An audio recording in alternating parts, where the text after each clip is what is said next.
ജയ രാമ രാമ ജയ രാമ രാമ ജയ രാമ രാമ. നമസ്കാരം. ഇന്ദ്രജിത്ത് രാവണനോട് യുദ്ധത്തിന് വിരാമമിടുന്നതിനെക്കുറിച്ച് സംസാരിച്ചു. രാവണൻ അർത്ഥശങ്കയ്ക്കിടയില്ലാത്ത വിധം പറഞ്ഞു, നാം അവസാനം വരെ പോരാടും.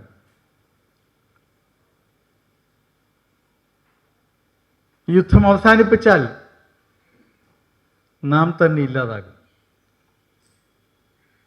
വേദങ്ങൾ ഉള്ളിടത്തോളം കാലം ശ്രീരാമൻ ഓർമ്മിപ്പിക്കപ്പെടും. ശ്രീരാമൻ ഓർമ്മിക്കപ്പെടുന്നിടത്തോളം കാലം രാവണൻ ഓർക്കപ്പെടും. അതാണ് സംഭവിക്കുക. നാം ഇപ്പോൾ പിന്തിരിഞ്ഞാൽ നമ്മെ ദേവന്മാർ അപമാനിക്കും. പൊതുസമൂഹം, ലോകം നമ്മെ തള്ളിപ്പറയും. നാം ഭീരുവായി അവസാനം കീഴടങ്ങി എന്ന പേരും വരും. മോചിപ്പിക്കാനാണെങ്കിൽ സീതയെ നാം തട്ടിക്കൊണ്ടുവരേണ്ട കാര്യമുണ്ടായിരുന്നില്ലല്ലോ. അവസാനം വരെ നാം പോരാടും. നിനക്ക് കഴിയില്ല എങ്കിൽ നീ പറയൂ, ഞാൻ യുദ്ധത്തിന് പോകാൻ തയ്യാറാണ്. ഇത് പറഞ്ഞ രാവണൻ സേനാനായകരോട് പറഞ്ഞു, രഥമൊരുക്കാൻ പറഞ്ഞു. ഇന്ദ്രജിത്ത് പെട്ടെന്ന് വന്ന് രാവണനോട് പറഞ്ഞു, നാം ഉള്ളപ്പോൾ അങ്ങ് യുദ്ധം ചെയ്യേണ്ട. നാം യുദ്ധം ചെയ്യും. അവസാനം വരെ അങ്ങയ്ക്ക് വേണ്ടി, ഈ രാജ്യത്തിന് വേണ്ടി നാം പോരാടും. അപ്പോൾ രാവണൻ വീണ്ടും ഇങ്ങനെ, വേണ്ട, നീ ഒരു ഭീരുവാണെന്ന് എനിക്കിപ്പോൾ മനസ്സിലായി, വേണ്ട. ഇന്ദ്രജിത്ത് നേരെ പിതാവിൻ്റെ പാദങ്ങളിൽ പിടിച്ചു. പ്രിയ പിതാവേ, അങ്ങെന്നോട് ക്ഷമിക്കണം, അങ്ങെന്നോട് ക്ഷമിക്കണം, അങ്ങെന്നെ പോകാൻ അനുവദിക്കണം. ഈ വിധത്തിൽ രാവണനോട് ഇന്ദ്രജിത്ത് അഭ്യർത്ഥിച്ചു. അപ്പോൾ രാവണൻ പറഞ്ഞു, ശരി, നീ പോ, യുദ്ധം ചെയ്ത് വിജയിച്ച് മടങ്ങി വരും. അപ്പോഴും ഇന്ദ്രജിത്ത് പറഞ്ഞു, യുദ്ധം ചെയ്ത് വിജയിച്ച് മടങ്ങി വരും എന്നുള്ള പ്രതീക്ഷ നമുക്കില്ല. എങ്കിലും നാം യുദ്ധത്തിന് പോവുകയാണ്, അങ്ങ് നമ്മെ അനുഗ്രഹിക്കണം എന്ന് പറഞ്ഞുകൊണ്ട് കണ്ണ് നിറഞ്ഞു. ആദ്യമായിട്ടാണ് മേഘനാഥൻ്റെ കണ്ണുകൾ നിറയുന്നത്. കണ്ണ് നിറഞ്ഞുകൊണ്ട് ഇന്ദ്രജിത്ത് യുദ്ധത്തിനായി പുറപ്പെടാൻ തേരിലേക്ക് കയറി. തേരിലേക്ക് കയറുമ്പോൾ രാവണൻ പിന്നാലെ നടന്നു വന്നാണ് യാത്ര അയച്ചത്. മേഘനാഥൻ യുദ്ധത്തിനായി തേരിൽ കയറുമ്പോൾ മേഘനാഥൻ്റെ പരിചാരകരും സഹായികളുമായിട്ടുള്ള ആളുകളും, ആ കൊട്ടാരത്തിലെ അന്തേവാസികളും ബന്ധുജനങ്ങളും കണ്ണുനീർ വാർത്തുകൊണ്ട് ആ തേരിൻ്റെ പിന്നാലെ ചേർന്നു. എല്ലാവർക്കും അറിയാം, ഇത് 3-ാം ദിവസത്തെ യുദ്ധമാണ്. 2 യുദ്ധങ്ങളിലും മേഘനാഥൻ വിജയിച്ചതായി ഭാവിച്ചെങ്കിലും 2 യുദ്ധങ്ങളെയും അതിജീവിച്ച് 3-ാമത്തെ യുദ്ധമാണിന്ന്. ഇന്ന് മേഘനാഥൻ വധിക്കപ്പെടും ലക്ഷ്മണനാൽ എന്ന് പലർക്കും അറിയാം. 14 വർഷകാലം ഉറങ്ങാത്ത, ആഹാരം കഴിക്കാത്ത, നിത്യബ്രഹ്മചാരിയായ ഒരാളിനാൽ മാത്രമേ താൻ വധിക്കപ്പെടാവൂ എന്ന വരം നേടിയിട്ടുള്ള ഇന്ദ്രജിത്ത് ഈ വിധത്തിലുള്ള ഒരു പ്രതിഭാസമാണ് ലക്ഷ്മണൻ എന്നും തിരിച്ചറിഞ്ഞിട്ടുണ്ട്. ലക്ഷ്മണൻ കഴിഞ്ഞ 14 വർഷമായി ഉറങ്ങിയിട്ടില്ല, ഉണ്ടിട്ടില്ല,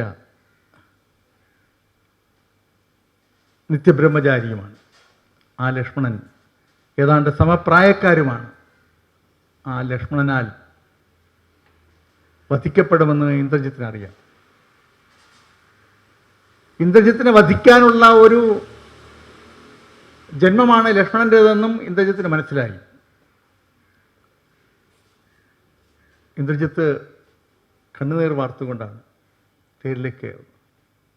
അത് കയറുമ്പോൾ ഇന്ദ്രജിത്തിൻ്റെ മനസ്സിൽ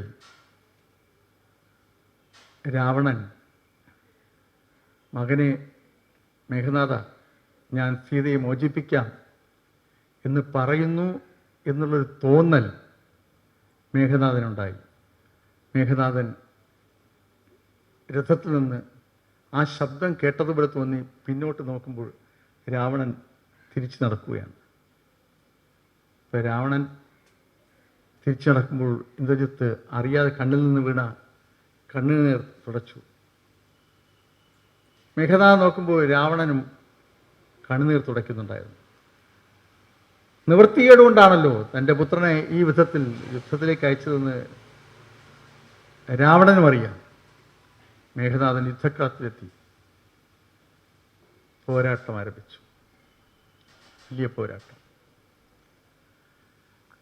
ലക്ഷ്മണനുമായി തന്നെ നേരിട്ടുള്ള യുദ്ധമാണ് ആദ്യം.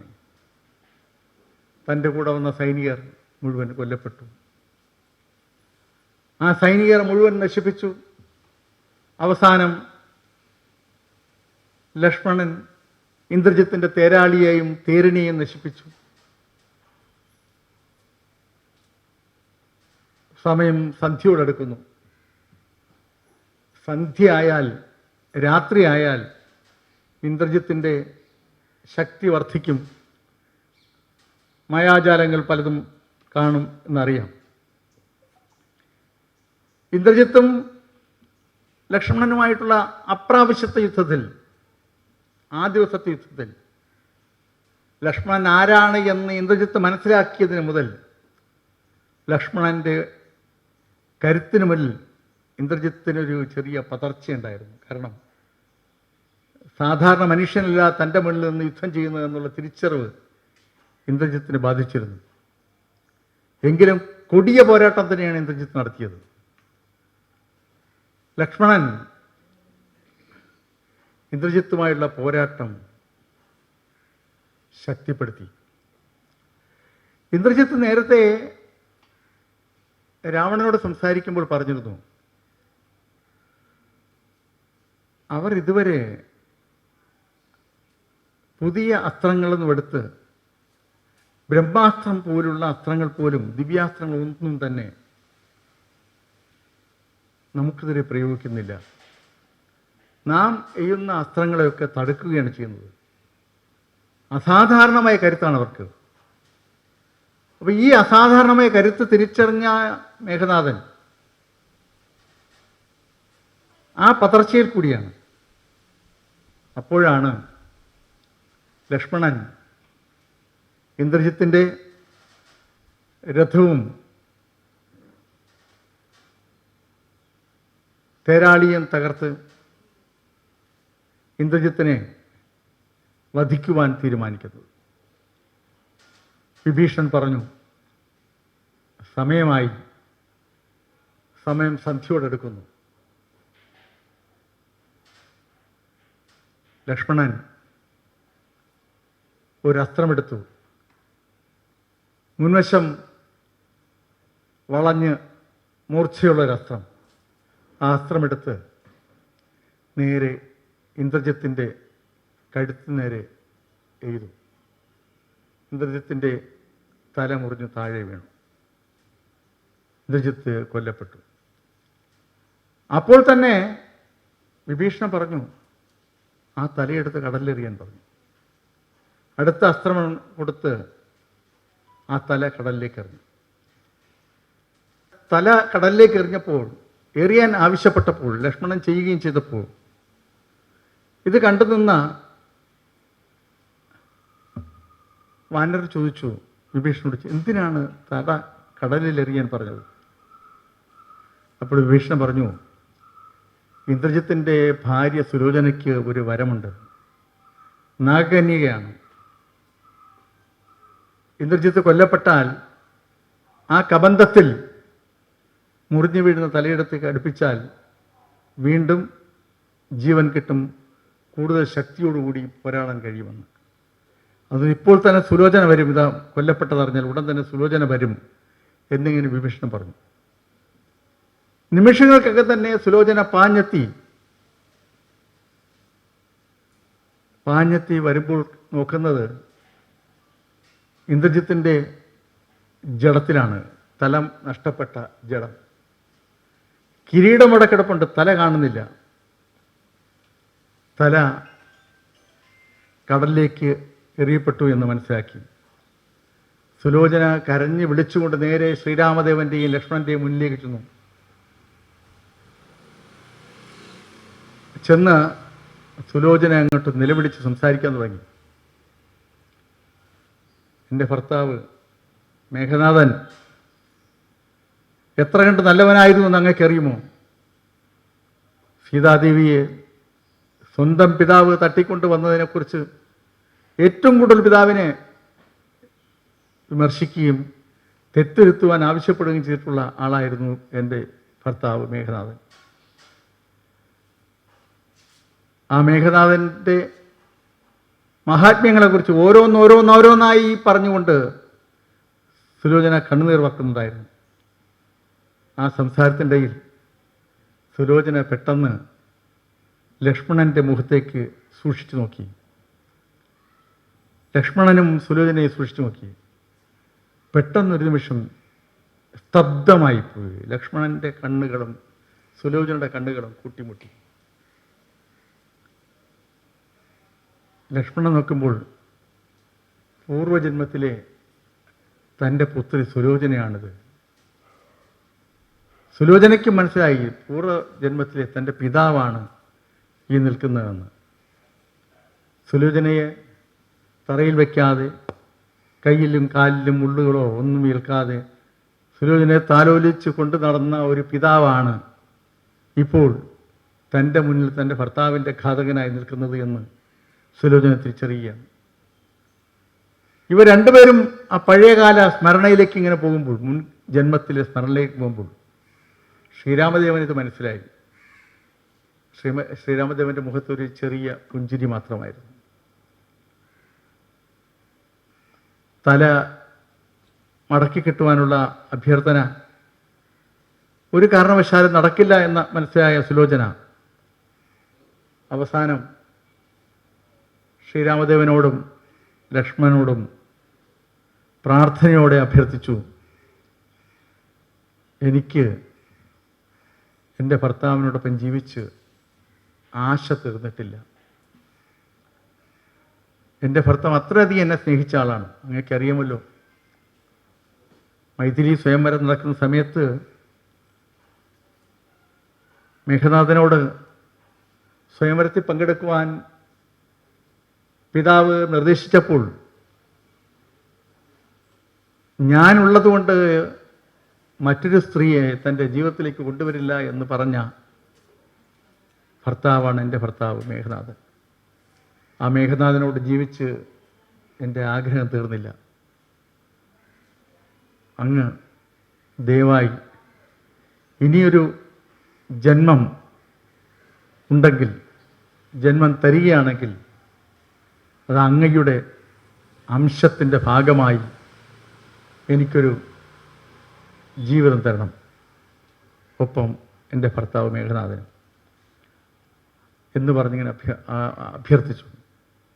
ഇനിയൊരു ജന്മത്തിൽ അങ്ങയുടെ അംശത്തിൻ്റെ ഭാഗം, അതായത് ശ്രീഹരിയുടെ അംശത്തിൻ്റെ ഭാഗമായി ഒരു ജന്മം കൊടുക്കണമെന്ന് നാഗകന്യകയായ സുലോചന ശ്രീരാമദേവനോടും ലക്ഷ്മണനോടും അഭ്യർത്ഥിച്ചു, സാഷ്ടാംഗം നമസ്കരിച്ചു. ഭഗവാൻ ശ്രീരാമദേവൻ അസ്തുതേ ഭദ്രം എന്ന് പറഞ്ഞ് അനുഗ്രഹിച്ചു. ഈ സമയം കൊട്ടാരത്തിൽ രാവണൻ ഇതൊന്നും അറിയുന്നില്ല. രാവണൻ അവിടെ നിന്നിങ്ങനെ തൻ്റെ പുത്രൻ്റെ മാഹാത്മ്യങ്ങളെക്കുറിച്ച് പറയുകയാണ്. തൻ്റെ പുത്രൻ ആരാണെന്നറിയാമോ? മേഘനാഥൻ. മേഘനാഥൻ ഇതെല്ലാവർക്കും അറിയുന്ന കാര്യമാണ്. മേഘനാഥൻ വാസ്തവത്തിൽ നമ്മുടെ പുത്രനാണെങ്കിലും യഥാർത്ഥത്തിൽ ശിവപുത്രനാണ്. ശ്രീപരമേശ്വര സുലക്ഷണയിൽ പിറന്ന പുത്രനാണ് മേഘനാഥൻ. സുലക്ഷണ എന്ന ശിവഭക്തയുടെ ഗർഭത്തിൽ ജനിച്ച കുട്ടിയാണ് മേഘനാഥൻ. സുലക്ഷണ ഈ വിധം ശ്രീപരമേശ്വരനിൽ നിന്ന് ഗർഭം ധരിച്ചപ്പോൾ ഉണ്ടായ അവസ്ഥ, ശ്രീപാർവതി ശപിച്ച് മണ്ഡൂകമായി പോയ ആ മണ്ഡൂകത്തിന് ശാപമോക്ഷം കിട്ടി മണ്ഡോദരിയായപ്പോഴാണ് നാം വിവാഹം കഴിച്ചത്. നാം വിവാഹം കഴിച്ച് പ്രസവിച്ച ഉടൻ ആ കുഞ്ഞ് കരഞ്ഞത് ലോകം മുഴുവൻ കേൾക്കുന്ന വിധത്തിലുള്ള ശബ്ദമായിരുന്നു, ഗർജിക്കുന്ന ശബ്ദമായിരുന്നു. അങ്ങനെയാണ് മേഘനാഥൻ എന്ന പേര് വന്നത്. മേഘനാഥൻ്റെ മഹത്വം ഇങ്ങനെ ഓരോന്ന ഇന്ദ്രനെ പരാജയപ്പെടുത്തി, ലോകം മുഴുവൻ പരാജയപ്പെടുത്തി. ഈ ലോകത്ത് ഇതുപോലൊരു പോരാളിയെ നമുക്ക് കാണാൻ കഴിയില്ല. ഈ വിധത്തിലൊക്കെ പറയാം, സ്വന്തം പുത്രനെക്കുറിച്ച് പറയാം. ഇത് ഈ സംസാരം നടന്നുകൊണ്ടിരിക്കെ 2 ദൂതന്മാർ പാഞ്ഞു വന്നു. ഇപ്പം രാവണനിങ്ങനെ സദസ്സിലിരുന്ന് പുത്രമാഹാത്മ്യം സംസാരിക്കുകയാണെന്ന് മനസ്സിലായെങ്കിലും ആ ദൂതന്മാർ 2 പേരും കൂടി അറച്ചറച്ച് നിന്ന് ഇന്ദ്രജിത്ത് കൊല്ലപ്പെട്ട വിവരം പറഞ്ഞു. രാവണൻ ദേഷ്യം കൊണ്ട് അപ്പം തന്നെ ഇവർ 2 പേരെ വധിച്ചു. എന്ത്, എൻ്റെ പുത്രൻ കൊല്ലപ്പെട്ടോ എന്ന് ചോദിച്ചുകൊണ്ട് അനാവശ്യം പറയുന്നു പറയും, വധിക്കണം. രാവണൻ ആകെ എന്താ പറയുന്നത്, പുള്ളിയുടെ എല്ലാവിധ നിയന്ത്രണങ്ങളും വിട്ടുപോയി. മേഘനാഥൻ കൊല്ലപ്പെട്ടു, സങ്കല്പിക്കാൻ കഴിയാത്ത കാര്യമാണ്. രാവണൻ തലങ്ങും വിലങ്ങും അങ്ങോട്ടും ഇങ്ങോട്ടും ഓടാൻ തുടങ്ങി. രാവണൻ എന്ത് ചെയ്യണമെന്നറിയില്ല. രാവണൻ്റെ ഓരോ തലയും ഓരോ കാര്യങ്ങൾ വിളിച്ചു പറഞ്ഞുകൊണ്ടിരുന്നു. ഓരോ തലയും ഓരോ കാര്യങ്ങൾ വിളിച്ചു പറഞ്ഞുകൊണ്ടിരുന്നു രാവണൻ. 20 കരങ്ങൾ കൊണ്ട് 10 തലകൾ ഇങ്ങനെ ഉരച്ച് അസ്വസ്ഥമായിക്കൊണ്ടിരുന്ന അവസ്ഥയിൽ രാവണൻ കാണുന്ന ഇടങ്ങളിലൊക്കെ മുഷ്ടി കൊണ്ടിടിക്കുകയും പ്രശ്നമുണ്ടാക്കുകയും ചെയ്തുകൊണ്ട് അവൻ ആകെ അസ്വസ്ഥനായി. ഒരു നിവൃത്തിയുമില്ലാത്ത നിലയിൽ ഒരു ഭ്രാന്തനെ പോലെ രാവണൻ അങ്ങോട്ടും ഇങ്ങോട്ടും ഓടാൻ തുടങ്ങി. രാവണന് തൻ്റെ പുത്രൻ്റെ ജഡം കാണണം എന്ന നിലയിൽ രാവണൻ ആഗ്രഹം പ്രകടിപ്പിച്ചു. പോർമുഖത്തേക്ക് പോകണം എന്ന് ആഗ്രഹം പ്രകടിപ്പിച്ചു. അപ്പോൾ അവിടെ എത്തിയ മറ്റ് ഭടന്മാർ, പോയി നോക്കിയിട്ട് വന്ന ഭടന്മാർ പറഞ്ഞു, അവിടെ ശിരസ്സറ്റ ശരീരം മാത്രമാണുള്ളത്, ശിരസില്ല, കിരീടമുണ്ട്. ആ കിരീടം ഞങ്ങൾ കൊണ്ടുവന്നു. കിരീടത്തിൽ മുഴുവൻ ചോര പുരണ്ട കിരീടം കാണും. ആ കിരീടത്തെ കെട്ടിപ്പിടിച്ചുകൊണ്ട് രാവണൻ പൊട്ടിക്കരയാൻ തുടങ്ങി. അല്ല, രാവണൻ്റെ ഭാര്യ മേഘനാഥൻ്റെ പ്രിയമാതാവ് നിലവിളിച്ചു കൊണ്ടുവന്ന്, നിങ്ങൾ എൻ്റെ പ്രിയപുത്രനെയും കൊലയ്ക്ക് കൊടുത്തോ എന്ന് ചോദിച്ചുകൊണ്ട് നിലവിളിച്ച് ബോധം കെട്ട് വീണു. ആ കൊട്ടാരം സമ്പൂർണമായി ദുഃഖത്തിൽപ്പെട്ടു.